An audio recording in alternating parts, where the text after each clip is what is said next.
Hi అండి అందరికీ. ఈరోజు మీ అందరికీ నా మార్నింగ్ రొటీన్ అయితే షేర్ చేస్తాను. పొద్దున్నే లేవగానే వాకిలంతా కడిగేసి రోలు పచ్చడి బండ కూడా కడిగేస్తున్నా. రోలు మనం వాడినా వాడకపోయినా రోజు ఇలా కడిగితే మంచిదంట. ఒక్కొక్కసారి నేను మర్చిపోతూ ఉంటాను, అప్పుడప్పుడు గుర్తుపెట్టుకొని ఈ రోజు కడగలేదు అని చెప్పేసి కడుగుతూ ఉంటాను.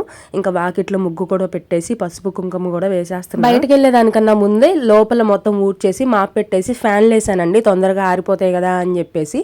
ఎందుకంటే మట్టకాలతో మళ్ళీ అటు ఇటు తిరిగామనుకోండి వైట్ టైల్స్ అని అసలు మాప్ కాగట్లేదు. ఇంట్లో క్లీనింగ్ పనులన్నీ అయిపోయిన తర్వాత నేను కూడా ఫ్రెష్ అయ్యి వచ్చి పూజ అయితే చేసా అండి. పువ్వులు ఏమి లేవన్నమాట, అందుకని గుళ్ళో గంట పూలు అంటారు కదా, పక్కన చెట్టుకుంటే అవి తీసుకొచ్చి పెట్టాను సింపుల్ గా. నైట్ చేసిన పప్పు ఉందండి, పప్పులోకి చపాతీ అయితే బాగుంటదని చెప్పేసి చపాతీ పిండి కలిపి పక్కన పెట్టాను. పిల్లలు నిద్ర లేచిన తర్వాత వాళ్ళిద్దరికి చెరుకు 2 చపాతీ కాల్చవచ్చులే అని చెప్పేసి. నైట్ చేసిన కర్రీ పొద్దున్నే తింటాము, పొద్దున్న చేసింది మళ్ళీ సాయంత్రం తింటాము. చద్ది కూరలు అలా ఏమీ అనుకోవన్నమాట, ఉన్న దాంట్లో అలా సర్ది పెట్టేస్తా ఉంటాను. మా పిల్లలు కూడా ఏం పేర్లు పెట్టారు. మన వీడియోస్ నచ్చుతున్నాయి అంటే ప్లీజ్ అండి లైక్ చేసి సబ్స్క్రైబ్ చేయొచ్చు కదా.